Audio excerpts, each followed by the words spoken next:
महाराष्ट्र राज्य मागासवर्ग आयोगामार्फत केल्या जाणाऱ्या मराठा समाज आणि खुल्या प्रवर्गातील नागरिकांच्या सर्वेक्षणाला लातूर जिल्ह्यात सुरुवात झाली। या मोहिमेत एकही कुटुंब वंचित राहणार नाही याची दक्षता घेतली जाते। यासाठी 9685 अधिकारी कर्मचारी यांची नियुक्ती करण्यात आली आहे। सर्वेक्षणाचा आढावा घेतला आमचे प्रतिनिधी वैभव बालकुंदे यांनी।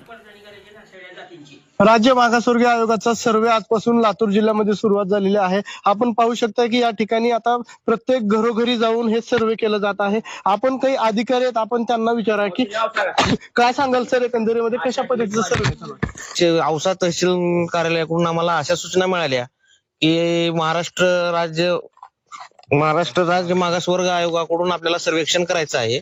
त्याबद्दल सगळ्या जातीच्या लोकांचे सर्वेक्षण करायचं आहे। त्यामध्ये खुल्या प्रवर्गासाठी काही 150 प्रश्न आहेत एकूण, व इतर कुठल्या जाती असतील तर त्यांना प्रश्नावली जास्तीची नाहीये। त्यासाठी आम्ही आज सर्वेक्षण करतो। आरक्षणाचा विषय खूप गंभीर असल्यामुळे हे एकदम तातडीचं काम आणि आमचे सर्व शाळांची कामं सोडून आम्हाला हेच काम करायचं आहे 4 दिवस।